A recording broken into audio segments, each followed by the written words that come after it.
Good evening, everyone. My topic for discussion today is calcium metabolism and how to deal with hyper and hypocalcemia.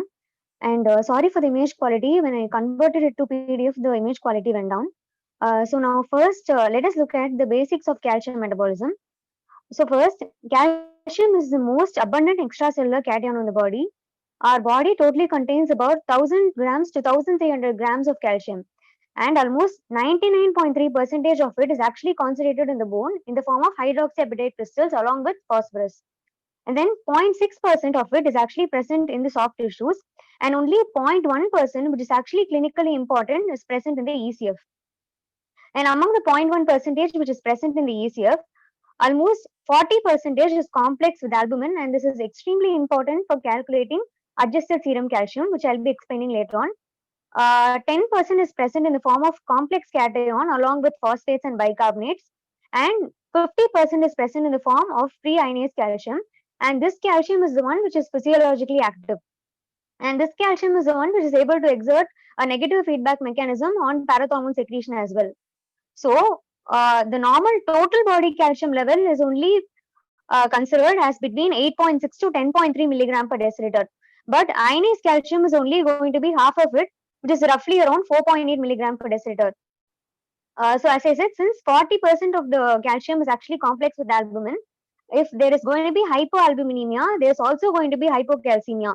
Therefore, when we are looking at the serum calcium values, we should always simultaneously look at the serum albumin levels as well. So we should find out adjusted serum calcium. Adjusted serum calcium is given by the formula as serum calcium plus 0.4 into 4 minus serum albumin. So now, how does the body actually handle calcium? So first, let us look at the intestinal handling of calcium. Of the total dietary calcium that we consume, only 20% is actually observed, and the site is at the level of jejunum. So how is it observed? 95% of the calcium is observed by means of active transport mechanism with the help of calbindin, and this calbindin is actually upregulated by vitamin D. And this is a very tightly regulated process. On the other hand, 5% is observed by means of passive transport mechanism, and this is an unregulated process. So normally, if a patient consumes up to 4 grams of calcium per day, it is considered as safe. Suppose if a person is going to consume extremely high amounts of calcium, more than 4 grams per day, as in milk alkali syndrome, the amount of calcium which is going to be observed via the passive transport mechanism is going to be increased. And since this is an unregulated mechanism, the serum calcium is going to simultaneously increase. The urinary calcium is also going to increase, and thus milk alkali syndrome can lead to urinary stones. Now let us look at the renal handling of calcium. Just like sodium, our body always has a tendency to conserve calcium. Almost 60% of the total body calcium is reabsorbed at the level of the proximal convoluted tubule, and this occurs by means of passive diffusion by our TRPV5 channels. About 20 to 30% is reabsorbed at the level of thick ascending limb of loop of Henle, and this is coupled by with the help of a paracellular pathway mediated by Na plus K plus 2 Cl minus co-transporter, which is the main transporter mutated during a Bartter syndrome. So when these sodium, potassium, and chloride is getting reabsorbed, that is going to create an electronic gradient for the paracellular reabsorption of calcium and magnesium. So in a Bartter syndrome, since this is mutated, we are going to have simultaneous loss of calcium as well as magnesium. And then 10 to 20% is reabsorbed at the level of distal convoluted tubule, and this occurs by means of active transport, or this is the only thing which occurs by means of active transport, and this occurs with the help of sodium chloride co-transporter, which is mutated in a Gitelman syndrome. But an important thing to note here is that as we all know, calcium deficiency causes tetany, but most importantly, magnesium deficiency is a major factor for causing tetany. So tetany is actually observed only in Gitelman syndrome, because in Gitelman syndrome, in Bartter syndrome, normally there is no associated hypomagnesemia. But in Gitelman syndrome, the same sodium chloride transporter is also present in the intestine, and that will not be functioning. So the patient will have hypomagnesemia, and only a patient with the Gitelman syndrome will present with tetany. And so of all this, of all these which is reabsorbed, and the normal excretion of calcium is about 4 mg per kg per day. And now let us look at the endocrine handling of calcium. So as we all know, the three major hormones which regulate calcium are vitamin D, parathormone, and calcitonin. So as far as the action of vitamin D on calcium is concerned, vitamin D is like an extremely good-natured hormone. It is going to conserve both calcium as well as phosphorus. So in intestine, the vitamin D is going to increase both calcium as well as phosphorus reabsorption by means of increasing calbindin, calcium ATPase, and TRP V5 and V6 channels. In the bone, it is going to increase both calcium as well as phosphorus by increasing bone resorption. An important thing to note here is that vitamin D as well as parathormone both do not have their receptors directly on their osteoclast. They have their receptors only in the osteoblast. So what happens is that both vitamin D as well as parathormone will activate the rank ligand in the osteoblast, which in turn is going to interact with the rank of the osteoclast, and this is going to result in the activation of osteoclast and thus result in bone resorption. And when a bone is resolved, both calcium as well as phosphorus is going to increase. Next, as far as kidney is concerned, vitamin D will try to conserve both calcium as well as phosphorus. So it will increase the reabsorption of calcium by acting in the proximal convoluted tubule by activating the TRPV5 channels. And it also increases phosphorus reabsorption by activating the sodium phosphorus cotransporter again in the proximal convoluted tubule. Now, as far as parathormone is concerned, parathormone is extremely partial. It extremely tries to conserve calcium and tries to excrete all the phosphorus as much as possible.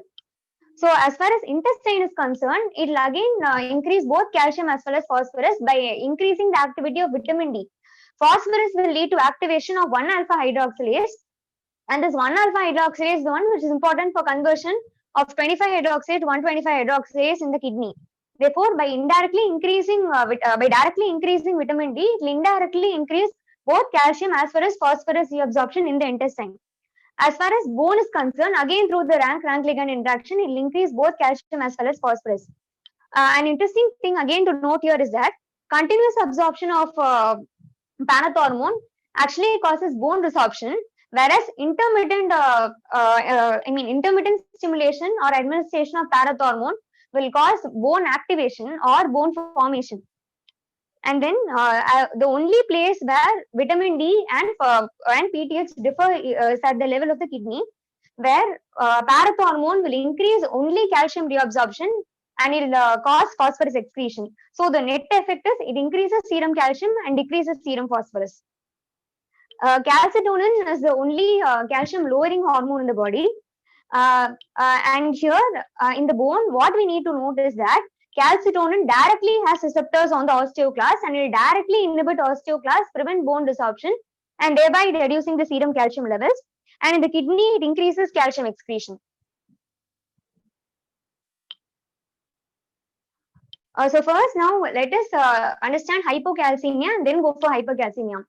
So before going to hypocalcemia, we need to understand why calcium is very important in our body. Calcium plays a very important role in neuromuscular signaling. We all know hypocalcemia can cause increased neuromuscular excitability and tetany. So why is hypocalcemia actually associated with increased excitability is that calcium is extremely important for maintaining a normal cellular permeability and normal membrane stability. Suppose if the serum calcium will normally inhibit sodium channels. Suppose if the serum calcium is going to be low, the membrane is going to be more permeable for sodium.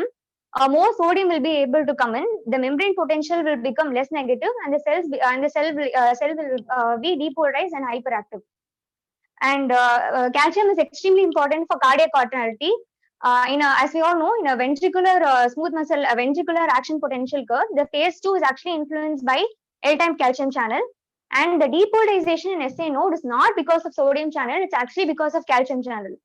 So calcium is extremely important for cardiac contractility. Calcium is also important for hormone secretion and other neurotransmitter secretion like acetylcholine and insulin. And calcium is also important for blood coagulation. So first, let us look at the clinical features of hypocalcemia and then move on to the causes and the workup. So what are the clinical features of hypocalcemia? As I already said, in hypocalcemia, the membrane is going to be extremely permeable, extremely unstable. Therefore, there is going to be increased neuromuscular excitability. Mild hypocalcemia generally will not have any symptoms. If a patient is having moderate hypocalcemia, the first symptoms that he'll actually experience is paresthesia or tingling numbness over the fingers, toes, and the circumoral regions. And we can actually elicit two signs, which is Vostok sign and Trousseau sign. How do we do Vostok sign? Vostok sign is that we need to ask the patient to open the mouth slightly and tap anterior to the tragus, just below the zygomatic arch, and twitching of the facial muscles can be observed. But it can be present even in some normal individuals. Next is Trousseau sign. For eliciting Trousseau sign, we need to find the systolic BP of the patient, elevate the cuff 20 mmHg above the systolic BP and keep it inflated in that position for about 3 minutes. And then the patient will go for a carpopedal spasm, which consists of wrist flexion, metacarpophalangeal flexion, hyperextension of fingers, and thumb flexion. It is one of the ways of eliciting latent tetany. Suppose if a patient is having severe hypocalcemia, the patient will present with neuropsychiatric features like lethargy, confusion, seizures, bronchospasm, laryngospasm, which can be extremely life-threatening, and it can lead to QT prolongation, which, if combined with ventricular tachycardia, can actually lead to Torsades de Pontis. And two important features which we should actually remember is that hypocalcemia is one of the causes of benign intracranial hypotension, and it can also cause calcification of basal ganglia. And that is because hypocalcemia is normally associated with hyperphosphatemia. And hypophosphatemia has a tendency to cause ectopic soft tissue calcification, and thus it can lead to calcification of basal ganglia. So how do we approach a patient with hypocalcemia? Since we all know parathormone and vitamin D are going to increase serum calcium levels, we should first set a target on both of them. And among parathormone and vitamin D, it is parathormone which is extremely important because symptomatic hypocalcemia is mainly caused by parathormone, and only then we should consider vitamin D causes. So first, if a patient is coming to you with hypocalcemia, first we should measure the parathormone levels, and the normal parathormone levels is between 10 to 55 picogram per ml. So suppose if the parathormone is going to be low, it can be because of parathyroid agenesis, which can be isolated parathyroid agenesis, or it could be a part of Dijot syndrome. Dijot syndrome is due to Cash22 gene mutation, which is associated with parathyroid hypoplasia, thymus hypoplasia, abnormal facial features, cardiac anomalies, most commonly TOF, and cleft palate.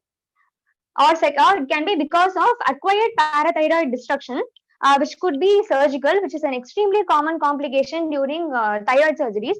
It is not necessary that we actually remove the parathyroid. Any thyroid surgery can cause ischemic changes to the parathyroid, or we may have accidentally injured the artery, and that can lead to reduced blood supply to parathyroid, and that can also manifest as hypoparathyroidism and hypocalcemia.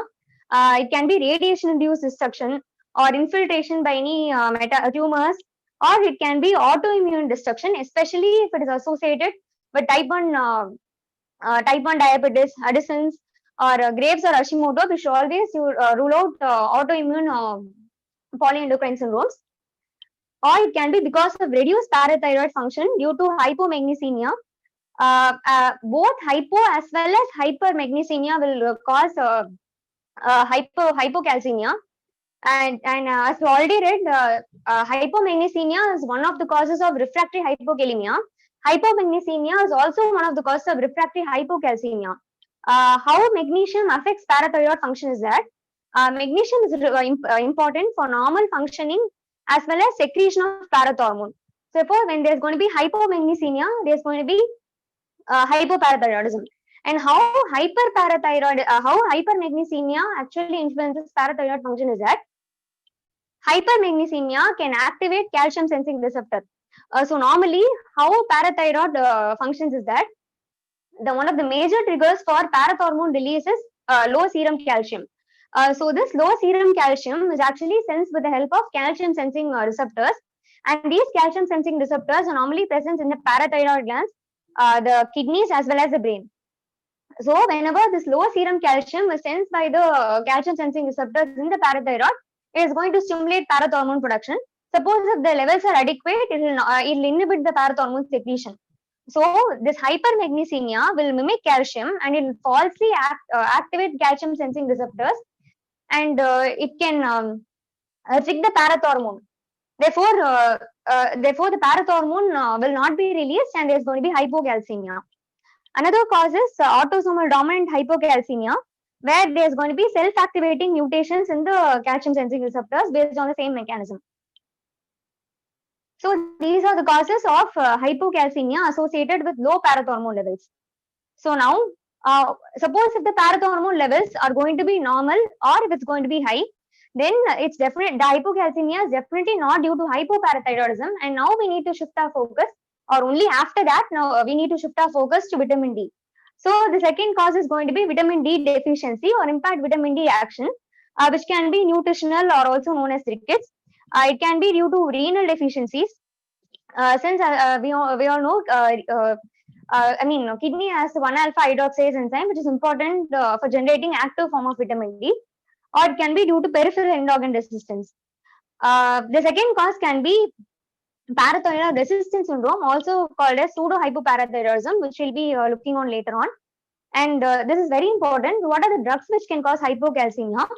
One very important chemotherapeutic drug which can cause both hypocalcemia as well as hypomagnesemia is cisplatin.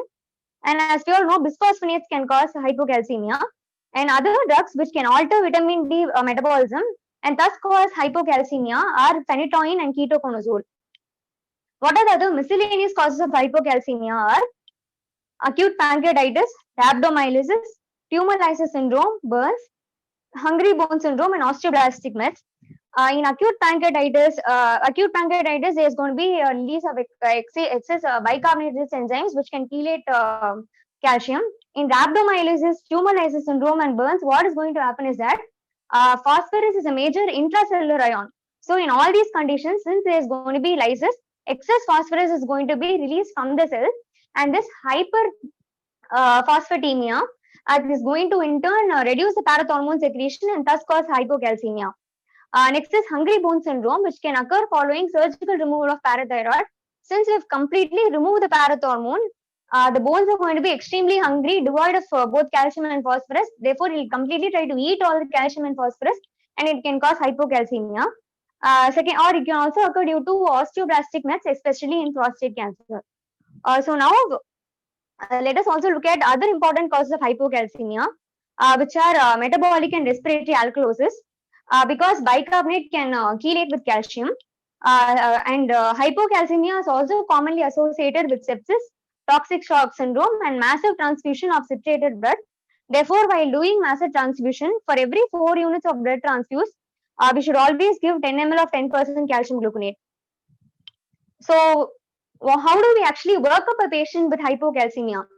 These are the investigations which we should take, which is serum albumin, serum magnesium, serum phosphorus, serum bicarbonate, and serum parathormone. So now let us consider various scenarios on how to approach a case of hypocalcemia based on these levels. So if a patient is going to have reduced serum calcium, increased serum phosphorus, and reduced serum parathormone, so obviously there is reduced parathyroid hormone, so therefore there is reduced calcium and increased phosphorus. This is a case of true hypoparathyroidism. So to confirm that, we can go for a technetium 99 system EB scan, and the cause can be inherited or acquired, as I've already discussed, inherited as in Dijkstra syndrome, and acquired due to surgical, radiation, or autoimmune causes. Suppose, now let us consider a situation whereby the serum calcium is low, serum phosphorus is high, but the serum parathormone is also high. So if the serum parathormone is high, normally serum calcium should also be high. So why is there a controversy here? This situation can occur in two causes. One, it can be associated with CKD causing due to secondary hyperparathyroidism. In secondary hyperparathyroidism, what happens is that in any patient having CKD, there is going to be vitamin D deficiency. So there is going to be hypocalcemia. Therefore, parathormone is going to be secreted. So parathormone normally will try to increase serum calcium.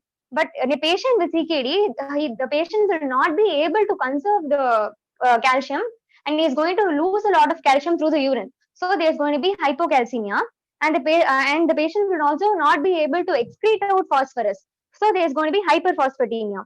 So in secondary hyperparathyroidism, there's going to be hypocalcemia and hyperphosphatemia.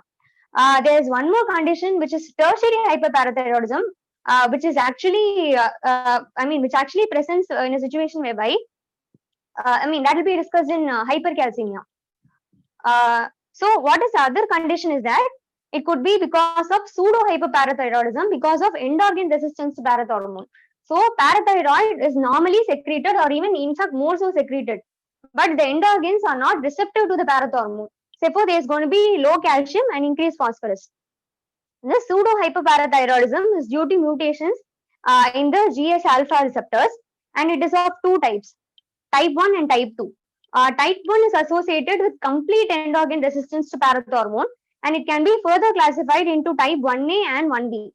If it's associated with bone mineral changes, short stature, mental retardation, round faces, short fourth metacarpal, it is called as Albert's hereditary osteodystrophy, and that is type 1A. If it's not associated with bone mineral changes, it is called as type 1B pseudo hypoparathyroidism. Suppose if it's associated only with partial resistance, it is a type 2 pseudo hypoparathyroidism. And how do we differentiate between type 1 and type 2 is that we can administer parathormone. Suppose if there's going to be complete resistance, there's going to be no change. If there is partial resistance, some amount of cyclic AMP can be deducted in the urine, and that's how we differentiate between type 1 and type 2 pseudo hypoparathyroidism. So, if the serum calcium is low, serum phosphorus is high, and serum parathormone is extremely high, it can be because of two causes. One is secondary hypoparathyroidism in CKD or pseudo hypoparathyroidism. Now, moving on to our third scenario. Suppose if serum calcium is going to be low, serum phosphorus is high, but serum parathormone is normal, then it means it's completely unrelated to both vitamin D or parathormone levels. It is due to our miscellaneous causes like tumor lysis syndrome, burns, sepsis, pancreatitis, rhabdomyolysis, or hemolysis, whereby there is increased shift of phosphorus from inside the cell to outside, and that is secondarily causing hypocalcemia. Now let us consider our fourth scenario. Suppose if a patient is having reduced serum calcium as well as reduced serum phosphorus. So only endocrine or vitamin in the body which is going to conserve both calcium as well as phosphorus is vitamin D. So only if vitamin D is deficient, there's going to be reduction in both serum calcium as well as serum phosphorus. And if the ALP levels are also associatedly high, then we can make a diagnosis of vitamin D deficiency or rickets. So how do we find out the cause for rickets? 25-hydroxy D3 is actually the storage form of vitamin D3, while 125-hydroxy D3 is the active circulating form of vitamin D3. Suppose if both are going to be low, associated with increased parathormone, then it is a nutritional cause for rickets. And the value that we consider is 25-hydroxy D3 is less than 30 nanogram per ml, which is a storage form of vitamin D3. If that is going to be low, can be considered as a case of nutritional rickets, and we can go for vitamin D supplementation. Now, suppose if the 25-hydroxy D3 levels are normal and only the 125-hydroxy D3 levels are low and the parathormone is high, it is due to 1-alpha hydroxylase deficiency. So the 25-hydroxy D3 levels are normal, it is going to the kidney, but since there is no 1-alpha hydroxylase, it is not getting converted to 125-hydroxy D3, therefore the levels are low. So that is called as vitamin D dependent rickets type 1, which is autosomal recessive in inheritance, and it is due to 1-alpha hydroxylase deficiency. Now, let us go for a third case whereby both 25-hydroxy D3 is also normal, 125-hydroxy D3 levels is also normal, but still the patient is having hypocalcemia and hypophosphatemia. It can be because of vitamin D dependent rickets or vitamin D resistant rickets type 2, which is also autosomal recessively inherited, and it is because of end organ resistance. Although the levels are normal, the end organs are not responding to it, and because of end organ resistance, we are having hypocalcemia and hypophosphatemia. So, based on our calcium, phosphorus, and parathormone levels, we have considered how to work up a case of hypocalcemia. So, now let us go for the treatment part of hypocalcemia. So, just like sodium, the treatment of hypocalcemia also depends on the severity as well as the rapidity which the patient develops symptoms. Suppose if the patient is having a chronic asymptomatic hypocalcemia, we can go for simple oral calcium supplementation. If a patient is having an acute, extremely symptomatic presentation in the form of a seizures or a carpopedal spasm, or if the patient is having ECG changes, we should immediately give 10 ml of 10% calcium gluconate, slow IV over 10 minutes. This 10 ml normally contains 93 milligram of elemental calcium, and this is only in acute management.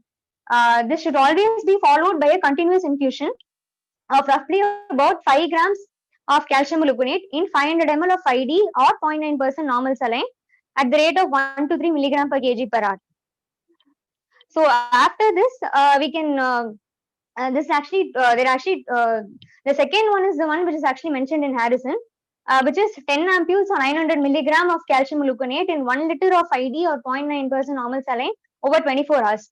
Suppose if the patient is not having symptomatic relief in spite of administering calcium, we should always look for hypomagnesemia and correct the magnesium accordingly. After our IV treatment, we can go for oral calcium supplementation, and the dose is 1000 to 1500 milligram per day of elemental calcium, which can be given generally in 3 divided doses. Suppose that the hypocalcemia is due to vitamin D deficiency, then vitamin D supplementation is indicated, and the dose is about 50,000 international units, about 2 to 3 times per week. Suppose if it is due to malabsorption or end organ resistance, much higher doses will be needed in the form of 1 lakh international units per day. Suppose if it is because of hypoparathyroidism, then recombinant parathyroid supplementation will be needed in the form of teriparatide. Now let us move on to hypercalcemia. So first again, here also let us look at the clinical features before we move on to the workup.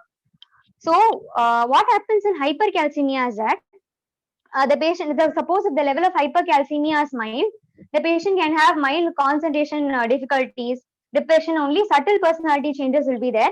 And one of the very important features is actually fatigability. So any patient is going to come to you with a chronic fatigability history. One of the differential diagnoses, of course, is anemia. But other medical causes which we should consider are if the patient is having any HIV or TB, giant cell arteritis, lymphoma, any occult adenocarcinoma of the colon mainly. And hypercalcemia is also one of the differential diagnoses. So we should definitely rule out these 5 things in a patient who's come to us with a chronic fatigability. Suppose if the hypercalcemia is going to be extremely severe and acute, the patient is going to present with confusion, lethargy, stupor, and coma, and the seizure will never occur. Any electrolyte abnormality can present with seizure except 3: hypokalemia, hyperkalemia, and hypercalcemia. Another important GI manifestation of hypercalcemia is constipation, vomiting, and abdominal pain. And this abdominal pain is hypercalcemia-induced peptic ulcer or pancreatitis. So hypercalcemia is one of the causes of acute abdomen. So before we consider surgical causes of acute abdomen, we should always rule out medical conditions causing acute abdomen, which commonly are DKA, as we all know. It could be an inferior wall MI. It could be any basal pneumonitis, lead toxicity, porphyria, and one of the conditions is hypercalcemia. I've actually seen 2 COVID cases actually mimicking acute abdomen, and both of them were actually great for COVID. Next very important manifestation is polyuria, because hypercalcemia can reduce the concentrating ability of the kidney and it can lead to polyuria, and I've highlighted that because that hydration is the main goal of treatment for a patient with hypercalcemia. Therefore, hypercalcemia can cause polyuria, nocturia, and because of increased calcium excretion, it can precipitate stones. So, a hypercalcemia patient can have a renal injury by means of 2 mechanisms. So, one, because of excessive hydration, the patient can have AKI, and if the patient is having a chronic hypercalcemia, due to loss of concentrating ability, the patient can also have chronic tubulointerstitial disease. Suppose if the hypercalcemia is due to hyperparathyroidism, due to excessive bone resorption, the patient can have bone pain and fractures. And the ECG findings in hypocalcemia, there was QT prolongation. In hypercalcemia, there's going to be a short QT interval, bradycardia, and AV block. Chronic hypercalcemia can present with the band keratopathy in the eyes. So now let us consider the causes of hypercalcemia along with our workup itself. So if a patient is having an increased serum calcium, reduced serum phosphorus, but the parathormone levels are going to be extremely high. So if the parathormone is going to be high, definitely the calcium is going to be high and the phosphorus is going to be low. In such a scenario, we should always go for 24 hours urinary calcium. Suppose if that 24 hours urinary calcium is high, only then it is a hyperparathyroidism, which can be primary. Tertiary can also present with a similar situation. So now let us understand primary hyperparathyroidism. The most common cause of hypercalcemia is primary hyperparathyroidism, and the presentation actually differs if it is because of adenoma or if it is because of bilateral hyperplasia. Suppose if it is because of a unilateral adenoma, it commonly occurs in an elderly female between 60 to 80 years, and it will be asymptomatic for a long time. The female only present with complaints of fatigability, and due to hypercalciuria, she can have recurrent stones and UTI, and only incidentally or only if we have a strong suspicion, we'll be able to detect this primary hyperparathyroidism. And for a case of adenoma causing primary hyperparathyroidism, there is no medical treatment, and the treatment is only surgical.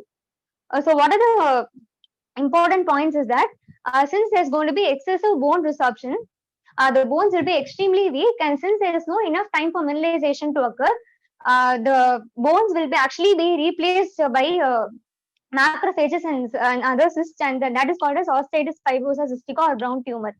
A very specific radiological finding is that it can lead to subperiosteal resorption on the radial side of proximal and middle phalanx of index and middle finger with acral osteolysis, and this finding is very, very typical and specific for hyperparathyroidism. In the spine, it can lead to rugged jersey spine, and in the skull, it can lead to salt and pepper skull. So, what are the indications for surgical removal of the pituitary parathyroid adenoma? So, only symptomatic parathyroid adenoma should be removed. And these are the specific conditions for that. Only if the age of the patient is less than 50 years, or if the hypercalciuria is causing stones, causing obstructive uropathy, and thereby increasing the serum creatinine, or due to excessive bone resorption, there is bone osteoporosis, only then we should consider surgical removal of that adenoma. So, contrary to the adenoma, bilateral hyperplasia can be a part of Meniere's syndrome. As well know, Meniere's syndrome has three main components. One is the parathyroid, pituitary, and the pancreatic exocrine tumors. Pancreatic tumors. So, among which 90 to 100, almost 100% of the patients will definitely have this parathyroid hyperplasia. So, if it's associated with Meniere's syndrome, it'll occur in a young individual, and male and female will have equal incidence. And this is the one which will typically present with the with the proverb which says the grown stones and abdominal groans and psychiatric overtolls. So for the treatment of bilateral hyperplasia, we can go for bilateral near total parathyroidectomy. So an adenoma will not have much of a symptomatic presentation, whereas if the hyperparathyroidism is because of bilateral hyperplasia, it can present as an emergency. Suppose we have done this 24-hour urinary calcium, and if that 24-hour urinary calcium is going to be low, then we should consider a condition known as familial hypocalciuric hypercalcemia. So normally when there's hypercalcemia, there should be associated hypercalciuria. Suppose if a patient is having hypercalcemia, but urinary calcium is less than 200 milligram per day, or urine calcium to creatinine ratio is less than 0.01, with the high or near normal parathormone levels, and then this condition should be considered. And this familial hypercalciuric hypercalcemia is because of loss of function mutation in the calcium sensing receptors.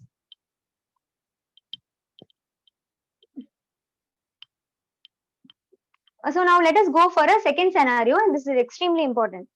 Suppose if a patient is having extremely high serum calcium, but the serum parathormone on the other hand is extremely low, which means that some other substance is actually mimicking this parathormone, causing an effect similar to hyperparathyroidism, but it is also simultaneously reducing the parathormone. And that is because of parathormone-related protein, which is paraneoplastic syndrome, normally occurring in response to squamous cell carcinoma. It can actually occur with any squamous cell carcinoma, but it's most commonly associated with lung cancer. and this condition is called as humoral hypercalcemia of malignancy. So, humoral hypercalcemia of malignancy is a condition whereby, because of this squamous cell component, the patient is going to have increased parathormone-related protein, which is structurally similar to parathormone, and that is going to reflexively reduce parathormone secretion. But since the functions are similar, it can increase serum calcium. Now let us go for a third scenario whereby the serum calcium is high, but the serum parathormone levels are normal. So if it was humoral hypercalcemia, the parathormone levels should be reflexively low. But here, the serum parathormone levels are normal. Then we should consider vitamin D related causes. So we should measure 25-hydroxy D3 as well as 125-hydroxy D3. Suppose if both are going to be high, it is because of hypervitaminosis D. Suppose if 25-hydroxy D3 levels are normal, but 125-hydroxy D3 levels are high, it is because of conditions which is exogenously producing 125-hydroxy D3, which can occur in the case of lymphoma or granulomatous diseases like TB and sarcoidosis. So let us go for the fourth scenario. Suppose the patient is having only isolated hypercalcemia, but vitamin D as well as parathormone is normal. And then we should consider miscellaneous causes like thyrotoxicosis, pheochromocytoma, Addison's disease, and thiazide diuretics, as we all know, will cause hypercalcemia. On the other hand, loop diuretics will cause hypercalciuria and hypocalcemia. Therefore, it is actually used for the treatment of hypercalcemia. Next is this is a very, very important condition, which is malignancy-related osteolysis. So malignancies can cause hypercalcemia by means of two mechanisms. One is humoral hypercalcemia of malignancy, and that will generally have a very non-emergent kind of a presentation in the form of a chronic fatigability or stones. But on the other hand, malignancy-related osteolysis, which can occur in tumors, which can cause extensive osteolytic mets like CA, breast, and multiple myeloma. This can actually present with acute hypercalcemic crisis. Therefore, if a patient is presenting with features of hypercalcemia and we should presenting with crisis, we should always rule out CA, breast, and multiple myeloma in them. And the other cause is milk alkali syndrome. So what is the treatment of hypercalcemia? The most important thing we should do in a patient with hypercalcemia is hydration, because the patient will be extremely dehydrated because the kidneys would have lost their concentrating ability. The patient would have lost extremely high amounts of water through urine. Therefore, hydration is the main cornerstone for treatment for a patient with hypercalcemia. So immediately we should restore the volume using about 4 to 5 liters of NS over the first 24 hours. Only after we have restored this intravascular volume, then we can increase calcium excretion via loop diuretic and should not be done prior to that. So first that we have hydrated, what is the thing which is going to have rapid action is we can give subcutaneous calcitonin at the dose of 4 international units per kg BD. But it has a very rapid onset of action, but it has a very short lasting effect. And tachyphylaxis is also a very important problem. Suppose if the patient is not responding to any of these measures and is having severe symptomatic hypercalcemia, we can go for dialysis. Just like how refractory acidosis, refractory hyperkalemia is one of the indications for dialysis, refractory hypercalcemia is also an indication for dialysis. So once that we have immediately stabilized the patient, we can go for other measures which can reduce the serum calcium with the help of bisphosphonates. But the problem with bisphosphonates is that the onset of action takes very long, for about 2 to 3 days. But the effect is long lasting for about 3 weeks. So we can give IV zoledronic acid in the dose of 4 milligram IV over 30 minutes diluted in 100 ml NS, or IV palmitonate 60 to 90 milligram over 2 to 4 hours, or ibandonate 2 milligram IV over 2 hours. Other drugs which are considered useful are denosumab, which is an antibody against rank ligand, and the dose is 120 milligrams subcutaneous on days 1, 8, 15, and 29, and then it can be given every 4 weeks. Steroids, the mechanism of action of steroids in hypercalcemia is it can reduce intestinal absorption and it can increase the urinary excretion of calcium. But steroids has a role only in hypervitaminosis D, sarcoidosis, and osteolytic malignancies. In other causes of hypercalcemia, especially if it's associated with hyperparathyroidism, it has got no role. And other drugs which have unclear benefits are ketoconazole, chloroquine, and hydroxychloroquine. Thank you.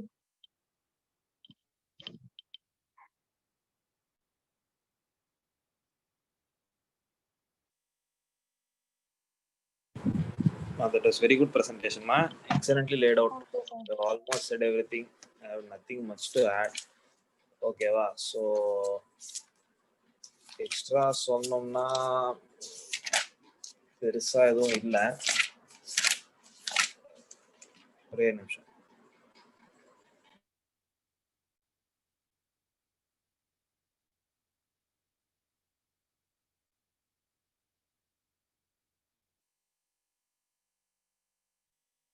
So சொன்னோம்னா remember multiple myeloma everything will be increased, your parathermal will be low. Alkaline phosphatase எப்படி இருக்கும்? நார்மலா இருக்கும் sir. ஏன்?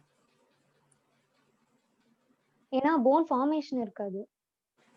Okay, so அதனால அது purely lytic lesions. எப்பவுமே bone பத்தி பேசும்போது calcium phosphorus parathormone with alkaline phosphatase. Parathormone bone resorption, alkaline phosphatase bone formation. So அது ரெண்டுமே எல்லாமே சேர்த்து தான் சொன்னேன் யூஸ்வலா. ஓகேவா? So alkaline phosphatase will be normal in multiple myeloma and so will be வேற என்ன நார்மலா இருக்கும்? ஆஸ்டியோபோரோசிஸ்லயும் நார்மலா இருக்கும் சார். போன் ஸ்கேன்லயும் நார்மலா தான் இருக்கும். சரியா? Multiple myeloma. ஓகேவா? So multiple myeloma phone scan will be normal only. ஓகேவா? ஸோ அதுக்கப்புறம் வந்து ஆஸ்டியோபரோசிஸ்ல எல்லாமே நார்மலா இருக்கும். calcium, phosphorus, parathermone, alkaline phosphatase. Only osteoporosis not due to calcium deficiency, it is bone matrix deficiency. சரியா? ஓகேவா? ஸோ அதே மாதிரி பேஜஸ்ல எல்லாமே நார்மலா இருக்கும் accept alkaline phosphatase will be very much increased. It is a marker of bone formation. Alkaline phosphatase will be increased with urinary hydroxyprotein increased. ஓகேவா? So CKD of bone renal failure CKD வந்து அதுல என்ன இருக்கும்? decreased hypocalcemia, hyperphosphatemia with secondary hyperparathyroidism with alkaline phosphatase அதிகமா இருக்கும். ஓகேவா? So அதுதான் CKD of இது bone disease of CKD. So வேற எதுவும் பெருசா நீ எல்லாமே எக்ஸ்பிளைன் பண்ணிட்ட. சார்காய்டோசிஸ் சிம்பிளா சொன்னா almost mimics vitamin D toxicity தான். மிமிக்ஸ் வைட்டமின் டி மாதிரி தான். ஸோ வேற எதுவும் பெருசா இல்லை. One drug which activates osteoblast and inhibits osteoclast. Oestrogen sir. ரெண்டுமே பண்ணணும். மோஸ்ட் ஆஃப் ட்ரக்ஸ் எல்லாம் வந்து டினோசுமாப் தான் இப்போ ஆக்சுவலி எல்லாமே மெலிக்னன்சி எல்லாம் யூஸ் பண்றாங்க. See, இப்போ எப்படின்னா all these drugs either will have mostly have action on only one thing. ஓகேவா? So one drug which activates osteoblast and inhibits osteoclast is strontium ranelate. சரியா? ஸ்ட்ரான்சியம் பண்ணும் அது.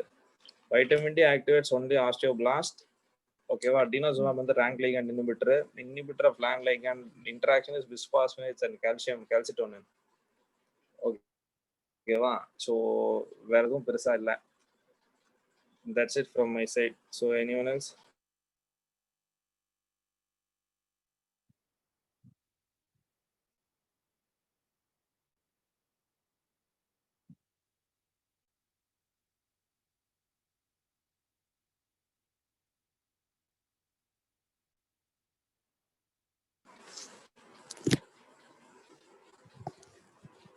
Nothing more now, we'll close, ma.